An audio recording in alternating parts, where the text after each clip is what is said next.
Yo, what's up guys? d-cellgaming here, back with some more Evertale, and today we're going to be discussing the new SSR ELMINA that dropped not too long ago, as well as kind of the state of the game. So let's get right into it.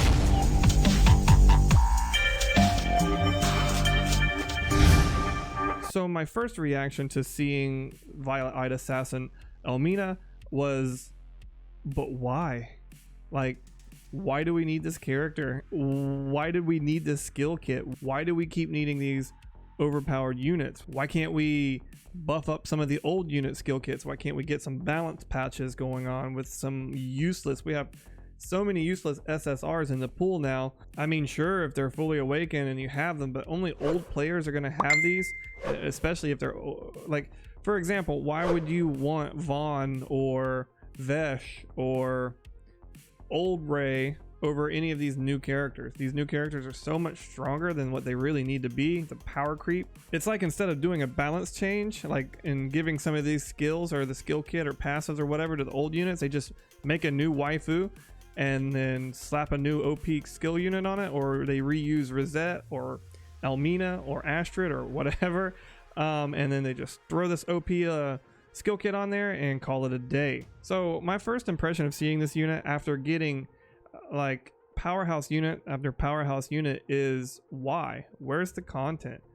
Collecting waifus are great, but we don't really have that much content, really any content at all, to even test them against. So if you have fully awakened characters, you can go into the arena for a little bit, I guess, and do some automated PvP or try them out in wars, but why? So like we always do, let's go over the stats and the abilities of the new unit and let's talk about it. So when we look at her initial stats, her baseline HP is very low, so she's going to be a glass cannon. She has a pretty decent attack, not the highest attack in the game, and middle of the road as far as speed.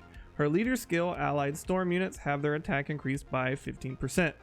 So this is a very attack oriented unit. We can see this right off the bat with the low HP, the high attack, and the mid-range speed. So we can tell that she's going to be a unit that's designed to cut into enemy teams. She's going to be going after openers, so that's important to keep in mind because there are units faster than her, and with the low HP pool she could be bursted down. And moving on to her active skills, she has sneak attack for her regular attack, so gives you the team 2 spirit, and 100 time units is the cost. It will damage one enemy and it ignores enemy damage reduction effects. Someone will have to correct me if I'm wrong, but I believe this is the first time we've had a regular attack ignore damage reduction, so this is pretty big. Her second ability, healing stealth, is +1 spirit and only 50 time units, grants the stealth status effect to the user and heals them for 50% of max HP.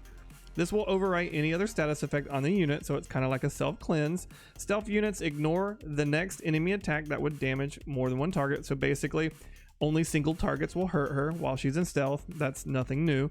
Any damage will remove stealth, also nothing new. Usable if the user does not have the stealth status effect. So basically, if she's attacked, she can turn around and use healing stealth. Plain and simple. Doesn't matter if it's a single target or a multiple target. If it's a multiple target, it's going to remove her stealth, but she's not going to lose HP. And if it's a single target, if she doesn't die, then she can just use healing stealth, heal herself back up, and then she'll be back in stealth again. Really, really ridiculous that the only stipulation here is that she doesn't have the stealth status effect. Moving on. Stealth impact, 300% damage to one enemy, usable if the user has the stealth status effect. This attack ignores any status effects, damage reduction, revenge passives, and skin passives. So basically this skill will nullify, like Reyna, her revenge mega poison. That's going to be nothing. She can attack stun skin armor and all that nonsense. She can attack it with impunity and she's not going to care. She can cut right through the enemy team without consequence once she's in stealth, and that's ridiculous. Survivor's Raid is 400% damage to one enemy. This attack ignores enemy damage reduction effects, locked for 300 time units after the user enters the battlefield. So basically, she's a glass cannon who wants to attack in stealth and use healing stealth to keep her alive to get Survivor's Raid. This is the basis of her skill kit. So all of her damage that she deals ignores damage reduction. So people like Anya, people like Dark Astrid, who have Hunter's armor and stuff like that, not gonna matter.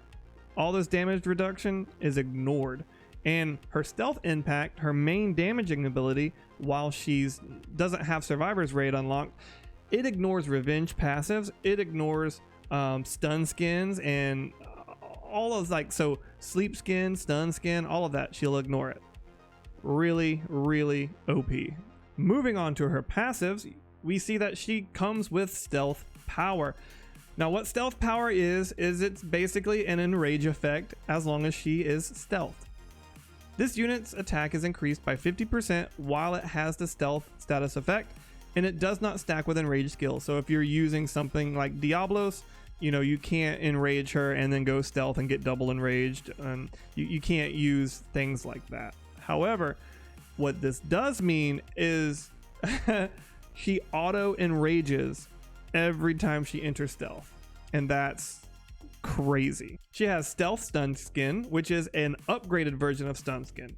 Enemy units that deal damage while this unit is stealth will get stunned for 100 time units, and if the unit is not stealth and gets damaged, it will stun them instead for 50. So regardless, whoever hits her is going to get stunned. Now if she's in stealth, she stuns them for longer, but the main thing is if she gets hit, they're getting stunned.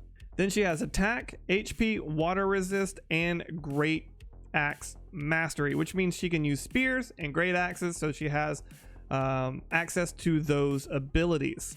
Let's highlight some pros and cons for the new ELMINA. Starting with the pros, she has very high attack and she can auto enrage upon stealth. So her passive skill that she comes with, well, it's basically an auto enrage. Let's call it what it is. She gets 50% attack damage while she's stealth. So what this means is she's going to hit harder than normal while she's stealth, and that's insanely good. Think about when you buff a unit with Fire Astrid or with Diablos, how much more damage output they can do.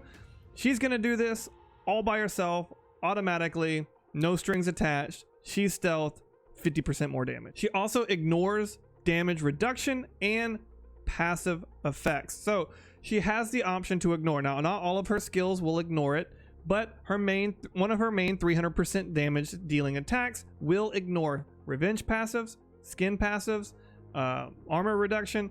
So she can bypass it, and she's going to be stealth and having that enrage plus 300% damage. It's pretty ridiculous how much damage that she's going to be sending to the opponent. And also, she can literally heal herself almost at will. So anytime she's broken out of stealth, she can heal herself for 50% of her max HP for only 50 time units and then re-enter stealth. Now you can't just keep spamming it because it does put her in stealth, but at 50 time units, I mean, she can heal herself and then turn around and do a stealth attack, and just, it's, you know, yeah, it's kind of ridiculous that she can pretty much heal herself at will. The only stipulation is that she's not in stealth, and you can get broken out of stealth very easily with multiple attacks, or, you know, single target attacks or whatever. And the crazy thing about this is, you know, if she's paired with a guard unit,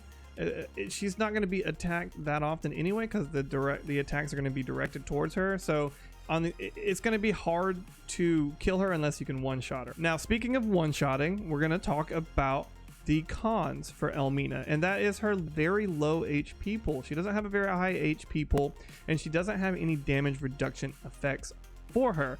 So that means she can be picked off pretty easily. That coupled with her other con is she's very mid-tier speed. I would have liked to see her more at like 420 or something like that to kind of compete, but at 398 there's a lot of high damaging units that are going to go before her and are going to be able to burst her down before she ever even gets anything off. So there's not too many cons, honestly. Like, you can't say, oh, she doesn't work well outside of a stealth team, because she does. You can't, I mean, she has stun skin, so sure, she can be stunned, but you have to actively stun her, because more than likely she's gonna attack while she's ignoring the stun passives and stuff like that. So she can literally kill somebody and ignore stun revenge. Yeah, it's overall, she's kind of I don't know. Overall, she's just really strong. Not too many negative things to say about this character other than, you know, if she's not fully awakened, she does have very low HP, and chances are she's gonna get picked off really like very first thing. If I see her in especially if she has a low HP pool, I'm gonna probably just take her out. It's not gonna be that big a deal, but yeah, if she's fully awakened and you have everything unlocked, she's going to be a nightmare to deal with. So if you manage to get her, or you're going to wait for her next return banner, because they will always return, don't worry. Where she fits in is if you're running a stealth team, you can get her. You can probably even get her if you don't have any SSRs on your account. She's a very self-sustaining unit. She's very strong. She will provide much more support for a stealth team, so you can pretty much plug her into any stealth team and she's most likely going to make that team better no matter who you replace her with, as long as she's fully awakened. So here's the thing about this game in general and why I haven't been releasing too many videos, because most of these videos they're so overpowered and they're so strong, these new kits. The power creep just keeps going further and further and further, just up and up and up, that I'm gonna have to suggest, well, yeah, the new poison unit, you're gonna have to put them in your poison team. There is really no skip option for a lot of these characters. Like some of them, sure, we can skip, but like a lot of these characters are almost no-brainers. Like, yeah, they're very strong. They're gonna be put into, like, this ELMINA is definitely targeted for a stealth team, right? However, a lot of these new units that Evertale are releasing are very much standalone units that can self-heal, deal damage, have passives that help out the rest of the team, and all sorts of craziness going on. Like these universal characters, in my opinion, getting kind of old. There's no, like, the specialization of each style of combat is kind of getting diluted, in my opinion. And speaking of the state of the game, I especially am not enjoying the drought content that we have. We haven't really gotten anything that we can play like at any considerable length at this point in time. Once you've finished the online story, it's basically saving your soul stones, grinding out side story events, maybe participating in war if you're lucky, and then logging off. You get like 30 minutes of gameplay or so, and then you're out. For all you newer players, enjoy it. That's why I tell everybody, don't try to blast through that content, because once it's up, there's not much to do, and you're just going to be grinding dailies. This game severely needs its PvP back. It severely needs some kind of game mode that we can play, because as it stands now, there's not much replayability as far as the game goes. But hey guys, that's just my opinion. Let me know in the comments down below, what do you think about the new unit? What do you think about the state of Evertale? Let me know what you guys are thinking. And as always guys, thanks for watching, and I'll see you in the next one.